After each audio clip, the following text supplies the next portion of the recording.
Hey everyone, welcome to today's panel discussion titled Ask the Experts, How to Launch a Hotel Tech Solution. My name is Jason Freed and I'm the editor of Hotel Recovery and I'll be moderating today.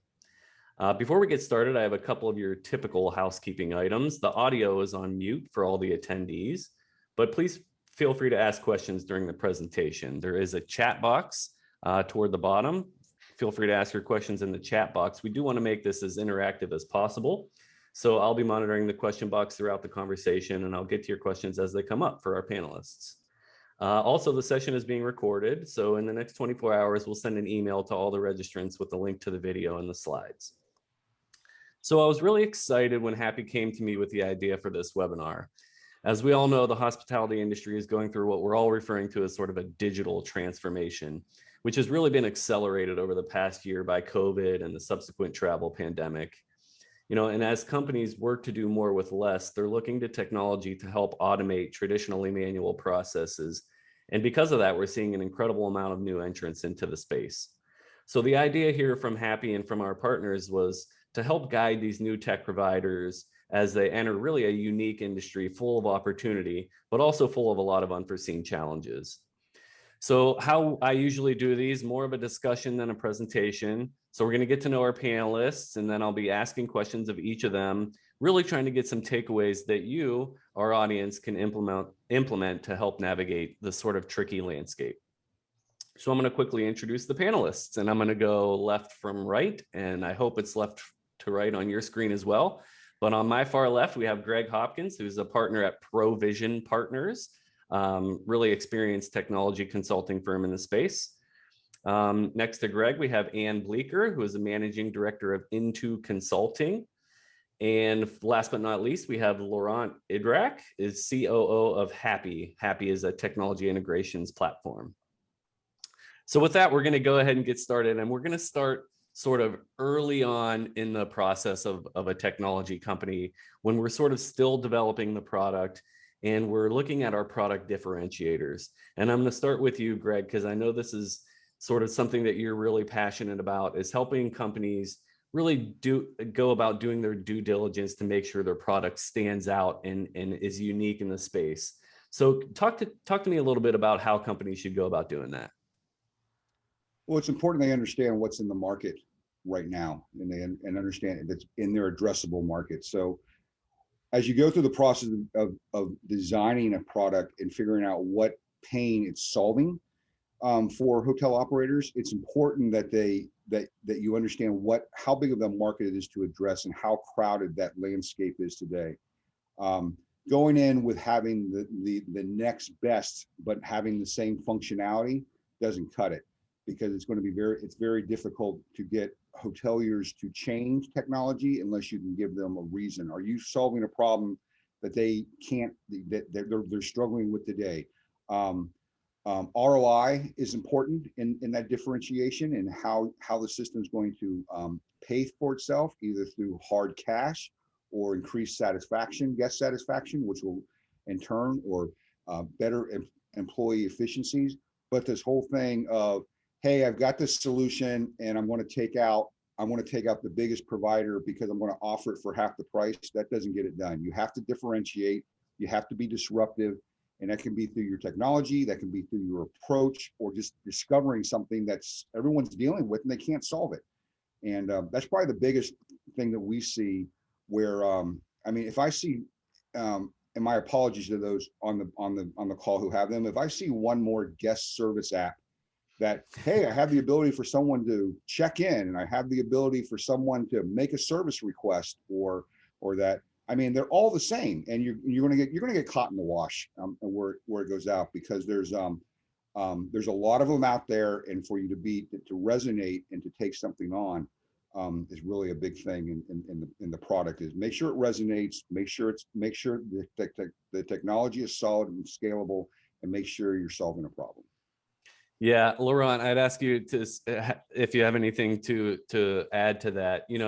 I think Greg used the term disruptive, right? And we're hearing a lot of that these days from companies, is that we're going to come in and disrupt quote unquote legacy technology. What are the steps that go into that? Yeah, first you need to be careful because hospitality by nature is not that innovative. So you need to be prudent in the way you approach it. So you need to be at the right level. A good idea that is coming 5 years too early will not come. So you have to solve an issue that is not yet solved, but you have to make it in a way where they understand, the hoteliers will understand what it means to them.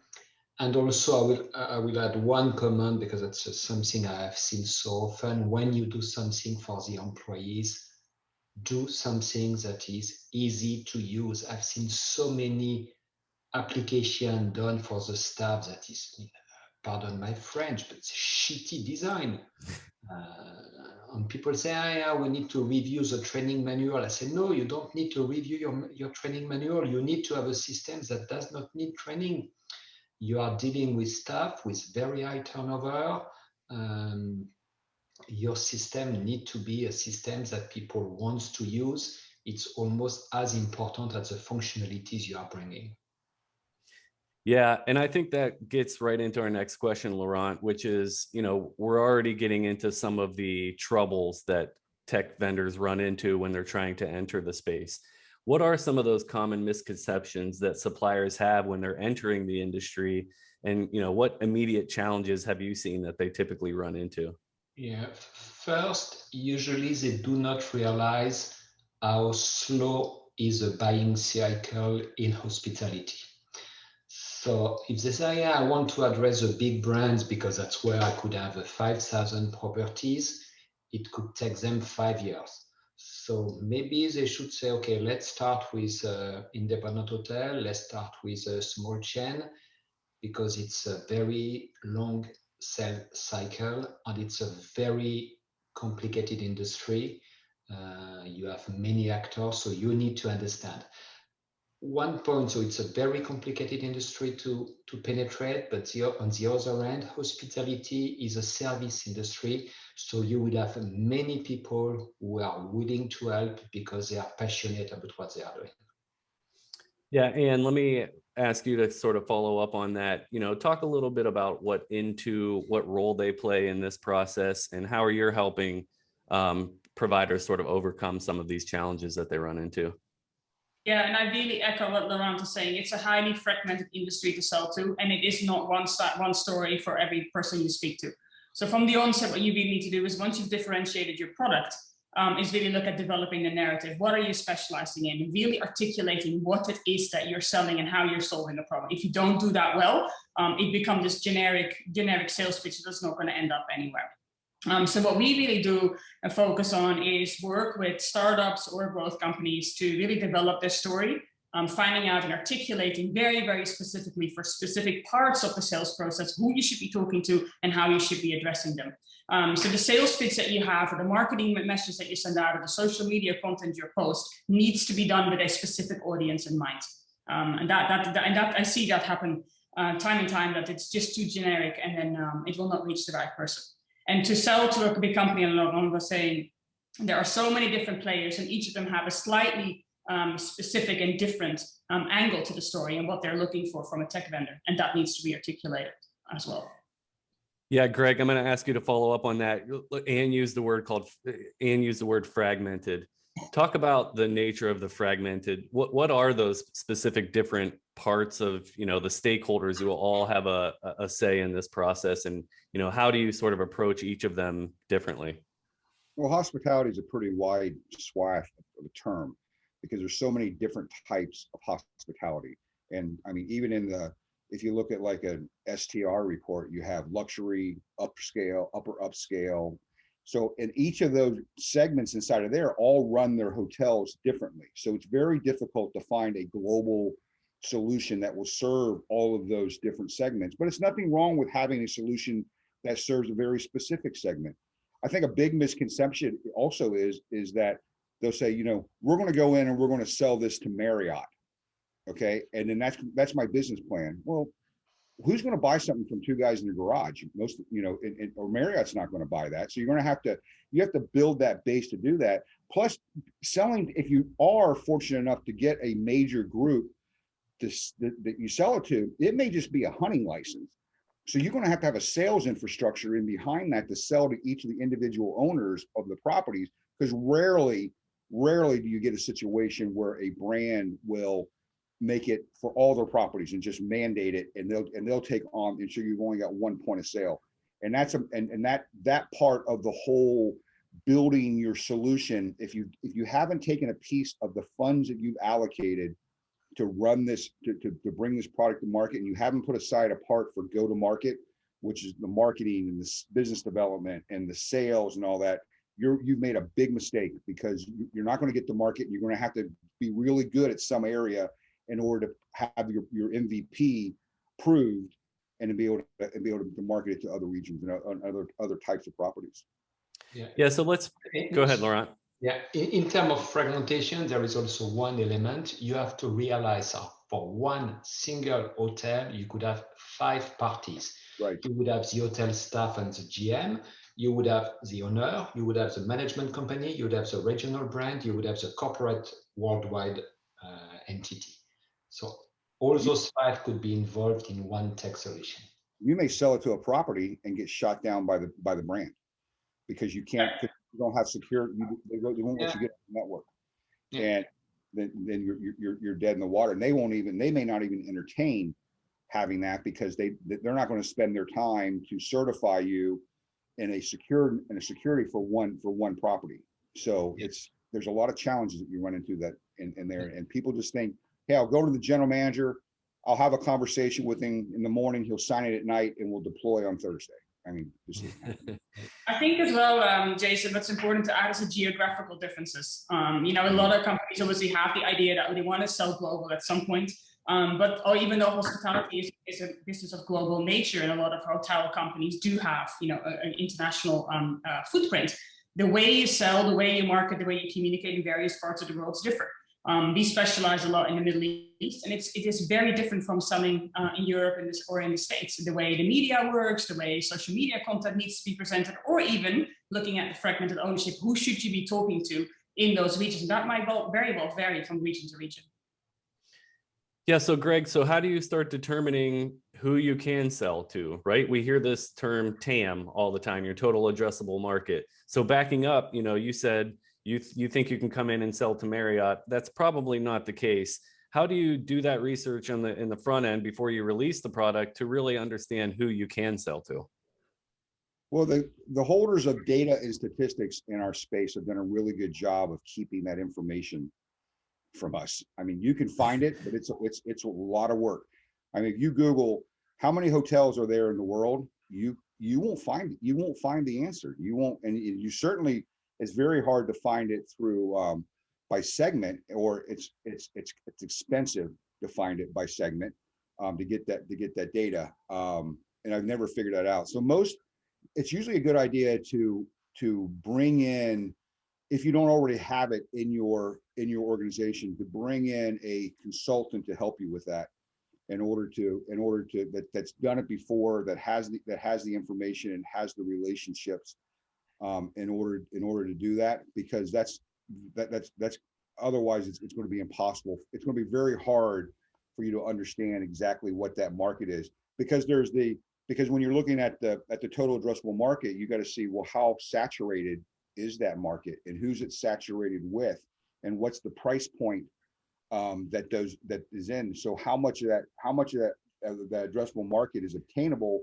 because it's a lot more expensive to steal share than it is to earn share in this area. So it's a puzzle, and that's why experienced consulting firms are worth their weight to be able to provide you with that to go along the way. And it's something you have to do really pretty early in the process to because they can also validate the need and where that real relevancy in that market fit is. Laurent, do you have anything to add on the TAM and determining your? I have to disagree with Craig. If you look in the internet to know how many hotels, it's not that you will not find an answer. It means that you will find 1,000 or 1 million different answers. Right. So, I mean, it's really, I can only concur with Greg. What you will spend to get some help is money worth spending on anyway. If you go in front of VC or PE, you will have to come with serious number that you cannot take out of your hat. And that transitions perfectly into my next question. Actually, we had a question from the audience roll in. You'll see me clicking around. I'm looking at audience questions, and that's this idea of funding. And you mentioned VCs or private equity, Laurent. I'm curious, Greg, Laurent, whoever wants to jump in on this one, sort of what factors weigh into a new solution provider seeking outside funding? What types of funding are common in this space? And the question we have from the audience, what are the benefits and consequences to getting a capital injection? Most of the time they won't play with you because you're not asking for enough. Usually the basement that you see from a VC or private equity is at least 5 million. And there you have to have, and to get 5 million, you're going to have a couple of $1 million in sales for them to look at that. Most of your funding, especially in the startup, is going to come through an angel network or a private investor to get in there. Probably one of the biggest mistakes I see, Jason, is that a startup will spend so much time trying to get venture capital or private equity or some sort of funding, but they don't focus on their business. And if there's no business to invest in, why on earth would they spend? Why on earth would they give you any money along that? So typically with startups, if they are needing funding and they can't bootstrap it themselves, they need to find an angel, or they need to find a private investor that is long range, and it's going to cost you equity because they're probably not just going to loan you the money, and for conventional. So and then because to get the attention of private equity or venture capital, you have to have an established business model, you have to have established revenues, and you have to have a need for a significant amount of money, and you can't say to pay myself. I've been working on this for 3 years, so I'm going to spend this money to pay myself. They don't want that. They're going to want to look to invest that in either your business development or further into your product. And then you got to walk that to see how much equity they're taking, how long are they going to hold the fund, because they're not going to be your lifetime partner. They're going to sell it in 5 to 7 years, and they're going to look around culture, they're going to look at technology, they're going to look around scalability. What problems are you solving again? It's going to come back there. They're going to look at the TAM.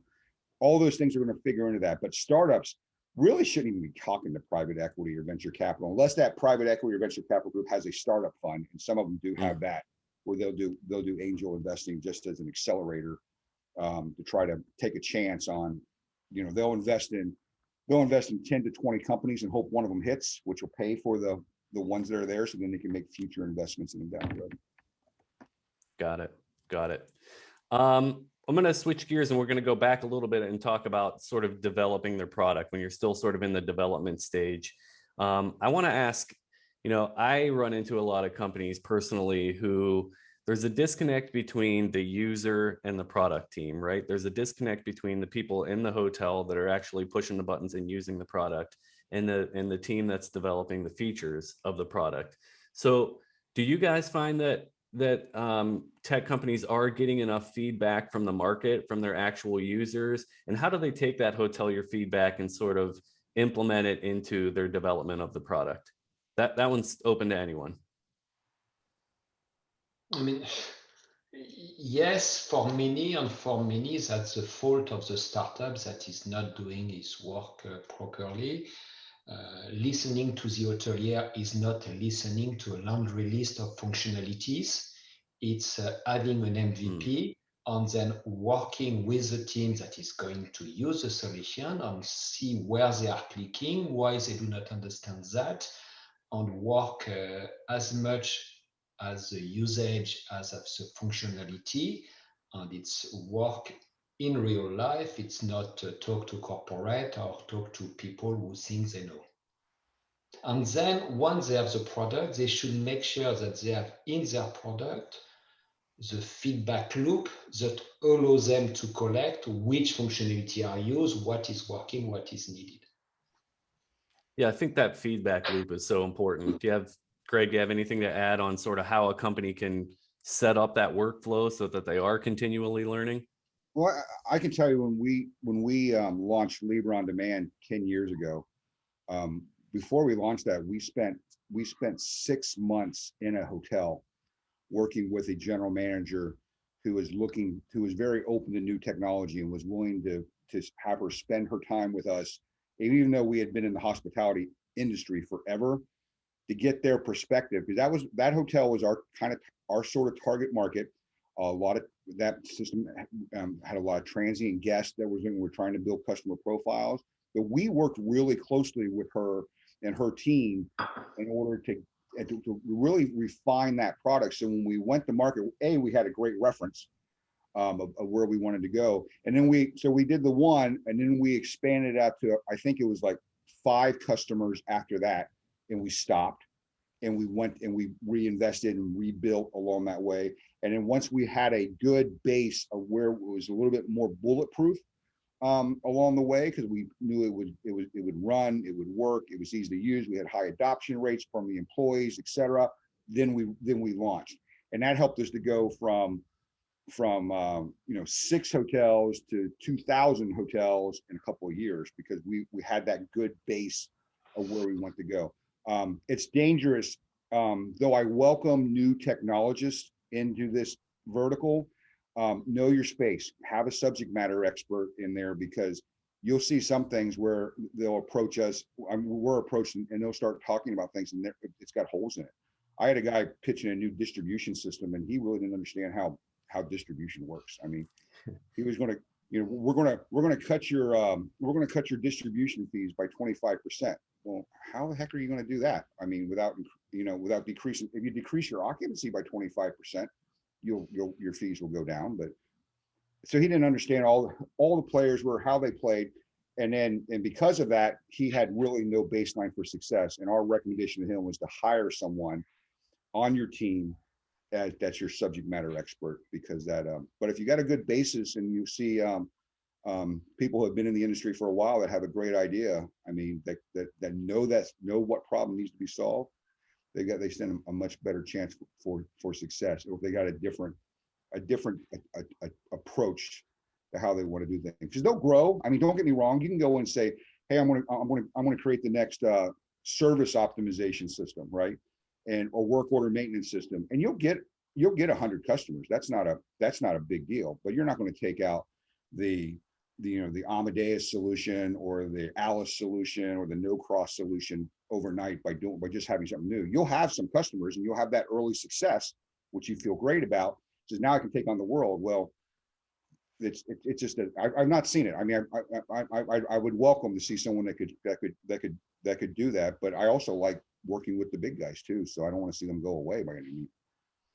I think there's another opportunity for engagement as well. I'm a strong believer and advocate of stakeholder engagement, whether that's internally or externally. And I think one of the other options that you have, or actually opportunities that you have, is to build relationships early on. If you reach out to people in hospitality, a lot of people are in hospitality because they're passionate about it.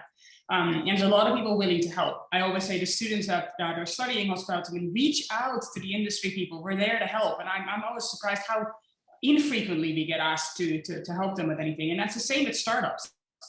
So do test, do involve, and whether that's official market research or that's focus groups, or it's more of an informal way of engaging your stakeholders, there's always something to gain from it. And if anything else, it is a great opportunity to start building relationships with the right people. Yeah, in this vein, it ties back to a question I saw in the list. You have an association like HTNG, where you have a startup kind of light subscription. And with this, you can access to hotelier, you can access to peers, you can access to other vendors. That's a great opportunity if you are not very familiar with hospitality, to get acquainted and meet people, and they will be helping you. Yeah, to that point, yeah, Laurent, there's great organizations that support this. I mean, HTNG, HFTP, HSMAI, they're all great organizations for you to get involved in early and learn. Sit back and learn and watch and see what's going on, and be active in the work groups and participate with those. Go to the local chapter meetings of HFTP, talk to hoteliers, find out what they're doing. Go to HTNG, sit on work groups when you can, attend the webinars, go to HSMAI, learn about sales and marketing, learn about revenue management. Those are great inexpensive ways to get a lot of knowledge, plus to build relationships, which is probably the number one, to Ann's point, it's probably the number one reason for success is how well can you build relationships in our industry. Because as big as our industry is, it's a really small industry when you start talking to the people. And I want to follow up on something Greg mentioned. He used the term subject matter experts. You know, in the marketing world, I think we would call them thought leaders, right? Like somebody that you can go to within your company who really knows the space and understands how to talk about how your product solves those challenges. How important is that for a company to sort of find that thought leader, and how do you sort of develop that person's role? I think it's hugely important, and I feel it's often undervalued by startups because it's something that takes time, it takes effort, and it takes that and some subject matter expertise as well.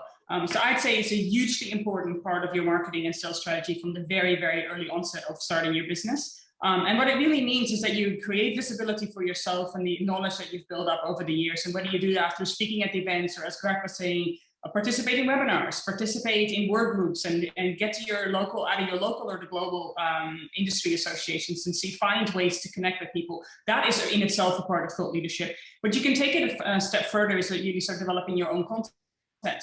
If you're selling some really breakthrough technology or some other cutting edge user experience design, you want to talk about that without giving away, all your juice to your competitors. But there's lots to do where you can really help hoteliers also with the adoption of new technology. So the thought leadership also is not just a sales methodology, but it also helps to enrich the industry, to get people familiar and more open to embracing new technology. So whether that's events, whether that's speaking opportunities, content, working with your local or global trade media that specialize in your particular area, or in hospitality in general, or tech in general, those are all great opportunities. In my view, should definitely be built in.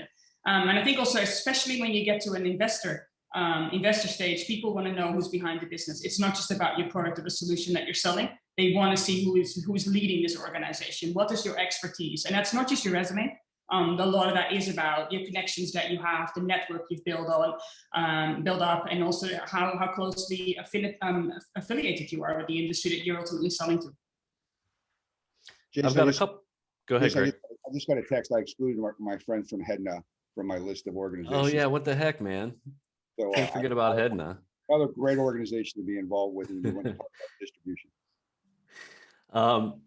Great point. Hedna, great organization. We're still sort of in the product positioning portion of it. We're going to get to integrations, and we're going to get to going to market eventually. I have two more quick ones on sort of the product positioning thing, and maybe I'll stick with you, Greg, on this one. And it's just pricing. One of them is pricing. How does a hotel company, how do you recommend they determine what they should charge for their product?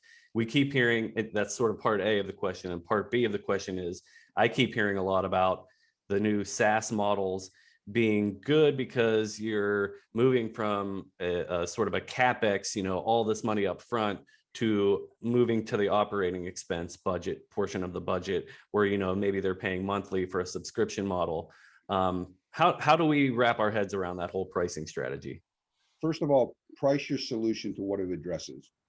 The typical per room per month doesn't apply to everything. If you have a CRM solution, who cares how many rooms you have? Because your CRM is talking to your restaurants, it's talking to your guests, it's talking to your other customers, it's talking to your B2B channels, your B2C channels. So why price that per room? Why price that per property? Maybe you price that per contact. If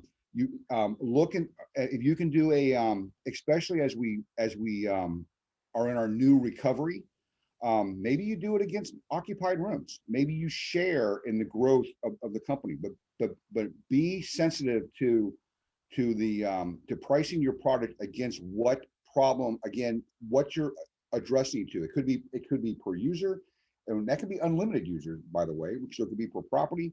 You can still do it per room if it makes sense to do it per room, but look at maybe per record, maybe look at per transaction, maybe look at other way. And the other thing is, the new SaaS models are great for moving it from CapEx to OpEx, but have somewhere where you can still sell a CapEx model, because there's asset managers that say, no, I don't want to do that. I want to sign, and it may not be a perpetual license. It may be a 3 to 5 year license to use, but they want to pay for it now. and then go from there. So don't be closed-minded to say, oh no, we'll only sell it for this much per room per month. Have in your mind that says, okay, if we were to take this, which is pretty easy math, right? And heck, you're getting paid up front. But have that as a consideration. The easier you are to buy from, the easier you're gonna be able to sell to, because you're gonna get through that hurdle. But be a little creative in what you're doing, because like I said, I've seen models come in where we're doing it per room, and it's a, why does it matter? Is this the same solution for a 200 room hotel and a 500 room hotel? Yeah. Well, what drives the value? Well, the number of users. Aha. Once you maybe you got to look at a per user model, or like I said, with the new world, if you can find a way to do it transactionally, if you have the bank in order to do that, because it takes in trust, but you can make more money off of that, because once occupancies continue to grow, you have a better opportunity if you believe in the recovery as much as the industry has. Laurent, you spent a lot of time on the other end of this, right? As serving as CIO of Accor, I'm sure you had a million companies coming to you and wanting to integrate into Accor's hotel tech stack. How did you evaluate the pricing side of it? What were the advantages and disadvantages to you? I think Greg mentioned the key component is flexibility. Another one is obvious. You need to have a price that is aligned with the value you are bringing and with the market, what the market is ready to pay. Another point mentioned by Greg is CapEx versus OpEx.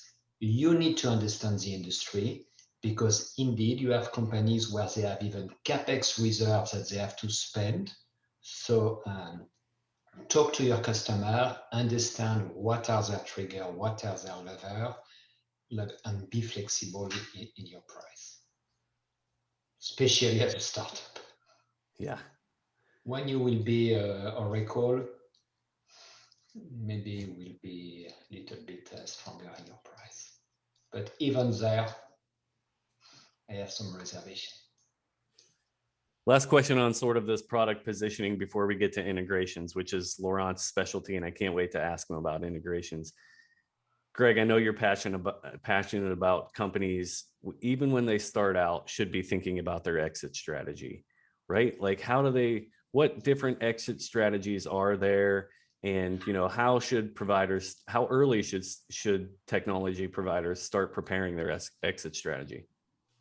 Well, I mean, the only way to go down the road is to know where you're going, right? I mean, you need to have an end state. You need to know what your overall plan is, and there's typically two types of exit strategies for a startup. One is to build it to sell it, or build it to live it. So it's either a lifestyle business where you see yourself doing this for the rest of your life and to build that next great enterprise, or your whole idea is I'm gonna build this and I'm gonna sell it, and realistically have in your mind whether it's at a 3-year plan, a 7-year plan, a 10-year plan, or where it is. But don't become, if you're building to sell it, don't become so consumed on selling it that you forget to build your business. Mm-hmm. It's really good to have one of your people in your leadership that may be their role. That may be their primary role, would be to sell the business, where you got to have someone operating the business. You have someone doing the strategy on the business, and you got to keep them a little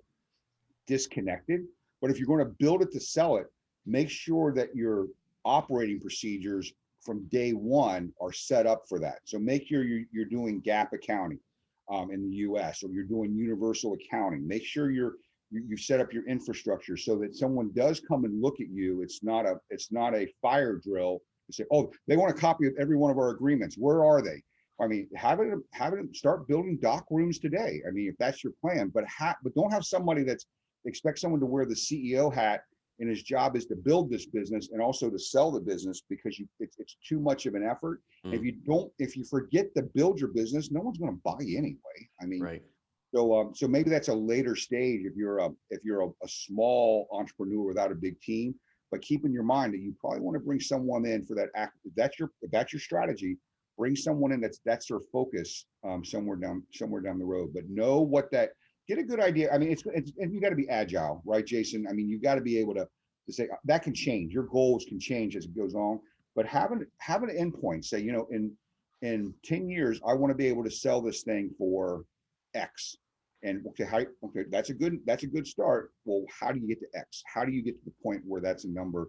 And don't think you're going to get like a, you know, 12 to 17 multiple on what you're doing. Be realistic and engage. But you bring in someone that's good that understands the acquisition world, they'll be able to tell you how to value your company and what you need to get to in order to be there. But have a strategy, and otherwise you're just gonna spin. You're not gonna. And maybe a dumb question, but a follow up on that, Greg. So when you say build to sell it, who's the buyer? Is it, you know, private equity? Is it, you know, do you consider an IPO? Is it, you know, a bigger fish in the pond? Your biggest one, your best buyer is your competitor.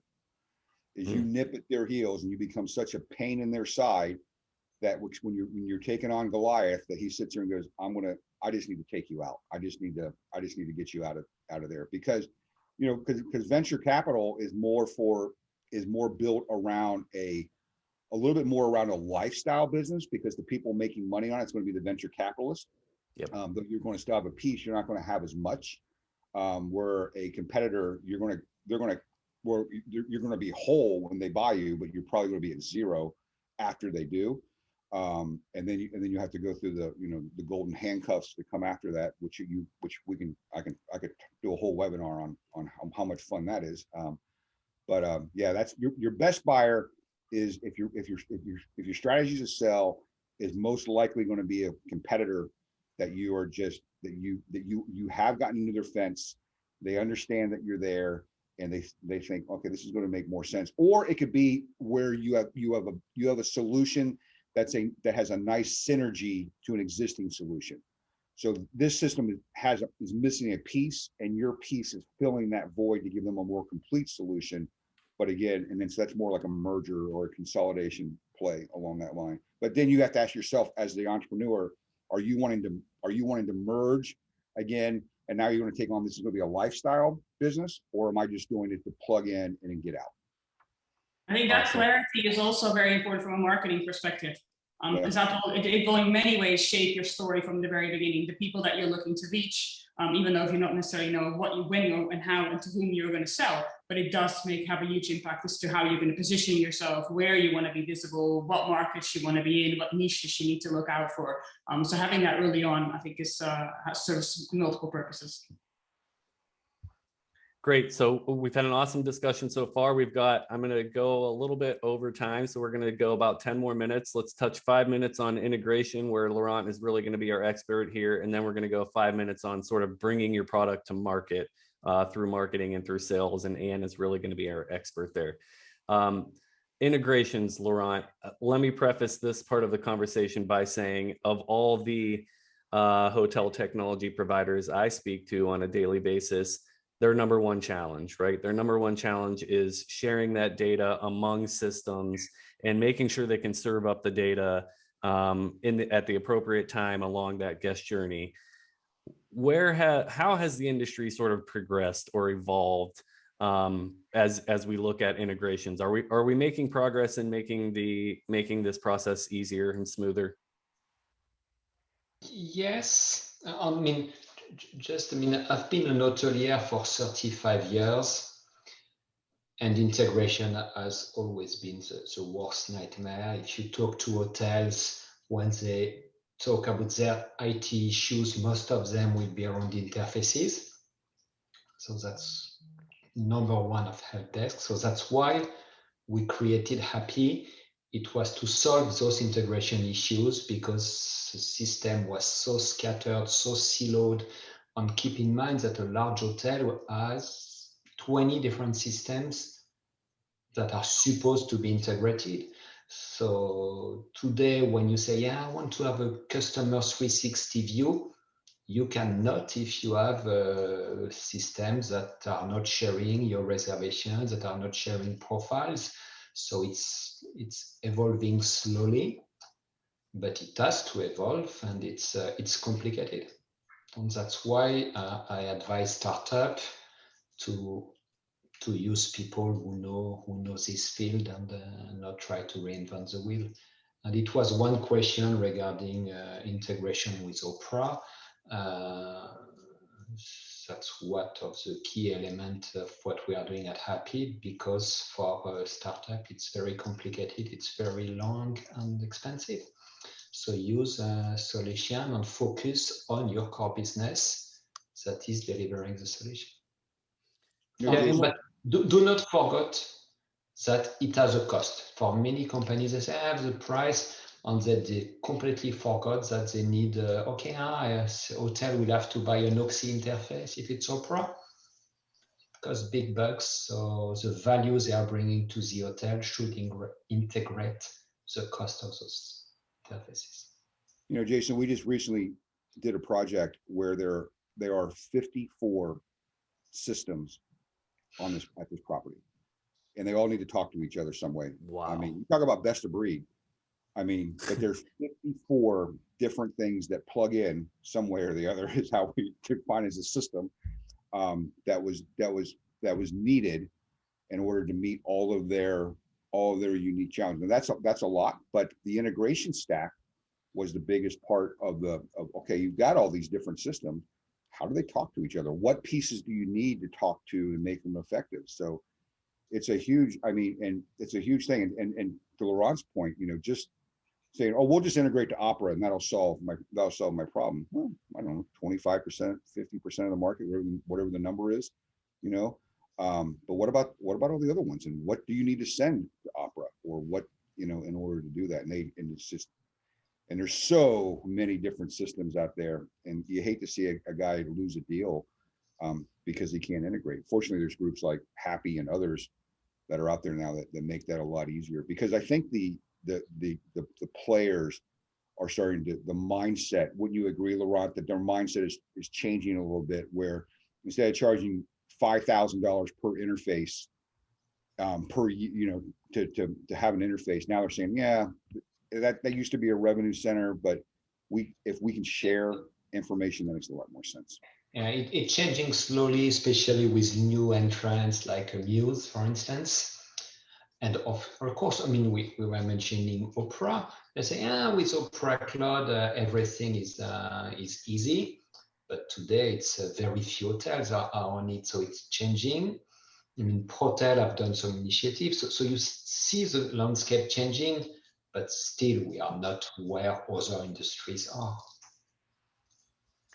Maybe the toughest question I'll have for you guys throughout this webinar, but one of our registrants asked about connecting with the brands, right? They've got this awesome housekeeping solution that's going to, you know, make everybody work more efficiently, drive profitability, and it sounds like it's a really good product, but they need that connection with Marriott's property management system, Hilton's property management system. And as we all know, that's tough. How do they go about thinking about that, Laurent? Even, how do they crack that code?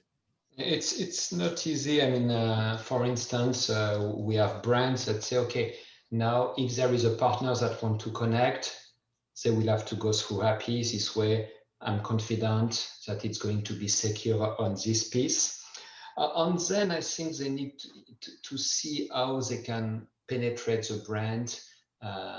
Maybe if it's not in the economy lodging where the systems are very locked down, in the upscale segment, if the company is a US company, maybe they can do something in Europe where there is a local IT manager who will be able to let them in one way or the other using an integrated interface.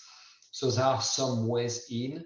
So sometimes attacking the brand at the head office is not the best approach. Yeah, Anything Jason, to add there, Greg? Yeah. The best way I found the best way to do that is that is vendors going to the brands to get integration rarely works. Your customer needs to go to the brand. So you need to have the hotel needs to sponsor it, or the management company needs to go to the brand and say, I want this. And then you're going to get, because that's their customer. The brand's customer is the franchisees or the licensees of their solution. So thinking I'm going to call up Wyndham and call their and say, hey, I need to integrate to your system, they're going to say, okay, yeah, we'll look at that. But if you get a group of properties that are franchisees or an owner that has several use, I want to use this and have him take it to there, you've got a much, it's still not going to be easy, but it's a much better chance of success rate where there's a need for it, because there's no, why spend the time on integrating to you if you don't have any customers that's going to do it? It's not worth it. They have too much going on in order to do that. So go have your customer be your advocate. Awesome. We're going to spend our last 4 or 5 minutes here on marketing, and you're really going to be our expert here. And the first question I have for you is an interesting one. So I wrote down what are the most important things to consider when telling your product story. But let's back that up a little bit and let our registrants know that it is important to have a product story, right? Like, you can't just go to the market and say, I've got this awesome technology, you should buy it, right? There has to be a story around what you're bringing to the market. Yeah, and I think that's actually a mistake that's often made, is go out with the product, go out with the solution, and it becomes a very commercial message from the very start. I'd say spend a lot more time upfront, really developing your brand narrative, and then to Greg's point at the very start of the webinar around who are you selling to, what problem are you solving, what pain points are you taking away, and really hone in on what those unique characteristics and points of differentiation are. Because without it, you really don't have that compelling story.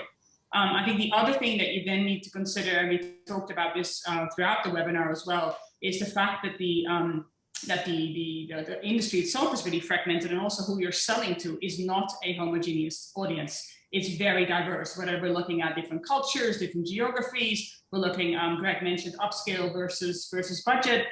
All of those individual audience groups have specific information needs. What works for a luxury hospitality group with maybe 80 hotels is not necessarily, it might be, but it's not necessarily going to work for one of the biggest brands in the world, for example. So the second piece to your brand story, in my view, should really be your audience, and spend, again, a lot of time really dissecting that audience. How can we segment it? Who do we need to reach? And whether that comes down to even individuals that you're looking to target. Because only when you have your audience really set up is when you can start shaping your message with the help of the brand story that you have. What I often see with startups and even larger companies is that the kind of it's the kind of speed to market. I want to go, I want to launch, I want to go, I need to get some social media up, I need to go and get my blogs going. But if we're writing the content that is not going to reach the audience, or it's written for the wrong audience, or it's not articulating the story, it really, a lot of that effort is in vain. And content development takes time. It takes effort. There's a lot to it. So if I give kind of 2 recommendations, really that product story, your brand narrative, as we call it, has to be up there first and foremost. And then with that is kind of looking at who your audience is and where they are. And then the channels come in last, because of, the channels need to be suitable for your message, but they need to be also suitable for your audience. Again, if we're looking to communicate on Facebook, but none of your audience, for sake of example, I'll simplify it, but none of your audience members are on Facebook, then there is really no point for you to be on there. What I've seen a lot is the focus on the kind of the trendy channels. A lot of them are far more B2C focused than B2B, and I'd say bring it back. And I kind of, as a last point on the channels, I'd say less is more. Start with something that's manageable. Typically, startups don't have full-time marketing personnel. Hiring an agency full-time is expensive, and you might not have the funds to do that. So even if you start with 1 or 2 really, really bespoke, really targeted channels that you know your audience is using, I'd start there and slowly start building up the frequency of your content, your reach, and potentially add multiple channels after that. You don't have to be everywhere all the time in order to be successful. That's my take, but I'd love to hear what the others have to say, if they agree or whether there's other points to consider there.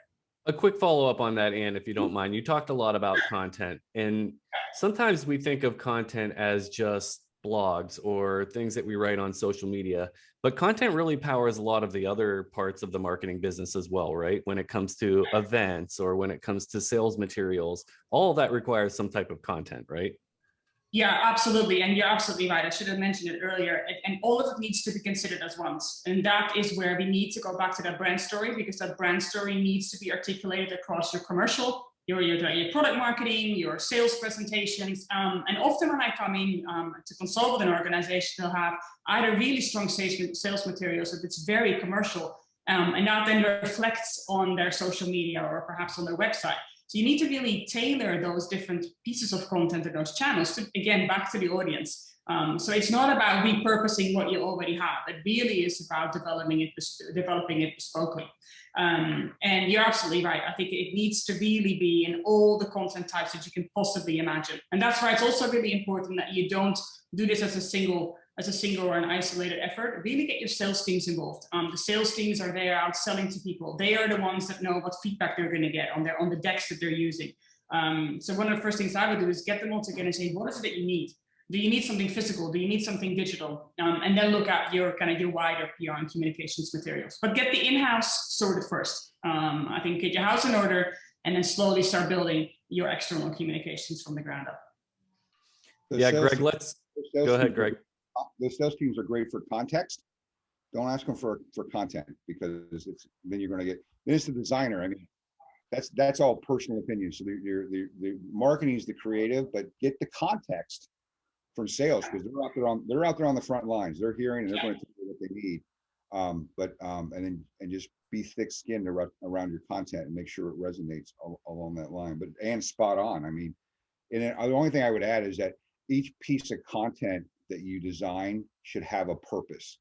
It should have a very specific, who's my audience, what channels am I going to use this in, and what's its purpose? Because the one size fits all doesn't fit all to where you're going, because you've got your unknowns, your knowns, you're engaged, and then as you go through and make sure that it can bleed. I mean, they can bleed over to different channels, but make sure that when you're creating content that you've got, and make sure and I think the biggest thing I agree with Ann is that make sure that your sales presentation looks like your marketing your marketing information, which looks like your ad that you're running this month, which looks like your social media sites. Make sure those things tie together so that everything's not disparate, and tell a story.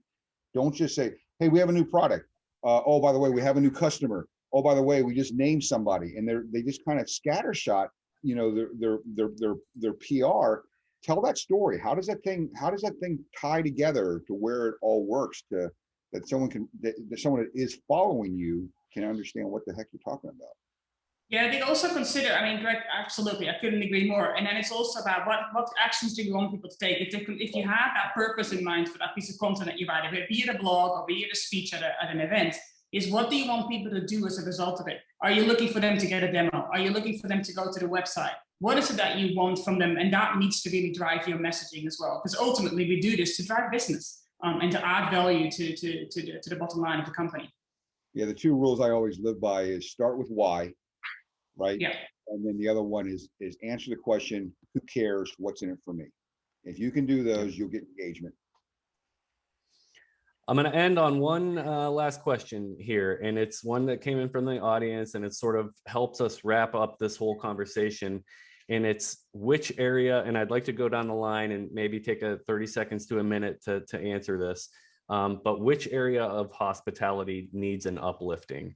And I'll kind of spur your answer by, I mean, look at the digital transformation that the industry is going through, and look at back of the house versus front of the house. Do we need more automation on the back end, or is guest facing technology the most important part as we sort of, looking at where we're at currently in the landscape, and, travelers coming back into our hotels for the first time, maybe in 16, 18 months, which area of hospitality is sort of ripe for innovation in your mind?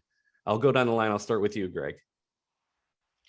I guess the first thing that comes to mind are the guest-facing technologies, where I think if the pandemic taught us anything is that guests are willing and able to use technology. But it's important that the information that the guest is entering is the system that you're using, not using an integration. Sorry, Laurent. But making sure that that's the same system that they're using. So I think guest facing, needs some work. I think it'd be interesting to see how, though there are plenty of them out there, so I don't want to get a bunch of emails from people telling me about how great it is, but the whole fixed asset management, accounting for hospitality is probably an area that could use some love. along the way. It's still a lot of those technologies, though I have seen a few that are next gen. A lot of them are still very disparate, or they're very rudimentary on how they're doing things. It's formulas, or it's timelines where, the ability in fixed asset to say, okay, what is the contracted life on this? What was the service maintenance? Do you have is the user manual on the app? So the guy, little things like that. Can it automatically order this without having to tell me, hey, you need to order air filters? Well, order them. I mean, why do you have to put a person involved there? There's probably some innovation that could be done around there with that, but I think the guest facing thing is going to go more forward. You got to make it easy so you have adoption, and making sure it's the same system they're using, and then probably a little bit around accounting. But new ideas are always great to see. Thanks, Greg. That's helpful, and thanks for your time today. And let's move on. Let's move on to you. What do you think? What areas of innovation are we lacking? Yeah, I think it kind of goes across the board. I'd love to see more innovation that's driven by what's happening in other industries as well. I think sometimes we're too inward looking within our industry, and there's a lot happening outside of our direct hospitality ecosystem that could actually be really interesting. I had a bit of a discovery a couple of years ago with cruises. There's a lot of things that are happening on cruise ships that are actually really, really interesting technology that could be applicable to the hospitality industry. And when you bring it up, it just hardly ever gets mentioned. Let alone things like fintech and everything in the AI industry and robotics and kind of that are used and have applications already outside of our industry. So I'd say we need to be outward looking, but I do see, although guest facing technology is extremely important, will always be, I do see a big piece for internal or back of house systems as well. I think we're given the global pandemic, we also know how fragile the industry is. So things that are helping to make things more efficient, but also to enrich the work of a lot of the hospitality jobs, making them more interesting or freeing up time to focus on tasks that are more interesting or more engaging or drive loyalty, I think are definitely useful too. So a bit of a broad answer, but yeah, I think there's lots of opportunity. Awesome, great insight. Finally, Laurent, what areas of innovation do you see? I'll start with guest engagement with two axes. One being CRM. I think we are really at the infancy of CRM in hospitality, being really able to have this customer 360 view. We are not where hospitality should be. And the second axis is guest facing, in order to save time, because the current challenge of hotels in the US, it's not to find guests, it's to find employees. So how can you simplify the work? And then it's a topic that is a major concern for me for years, is what do we do for the staff? I mean, they have 5 systems with 5 different user passwords, with different UI. We need to take care also of the systems that is in front of our staff, because we tend to forget that they are the one delivering the service to the guest. We say, we could have a system where the front desk agent will see all the profile of the guest, but if they do not know how to deal with it, if they do not know what to say to the guest, you are missing the point. So it's really take care of the staff to be able to take care of the employee, of the guest. So it means that technology is one piece. You need to spend as much in change management to make things move. Yeah, great insight. I really like that focus on the staff and really enriching their opportunities and their lives as well. We are exactly at the top of the hour. So I want to thank all my panelists for joining me. If we did not get to your question, feel free to email us. I'm sure my panelists will be glad to reach back out and connect with you on any questions we did not get answered. But thank you so much for tuning in, and look out for the replay. Thanks, guys.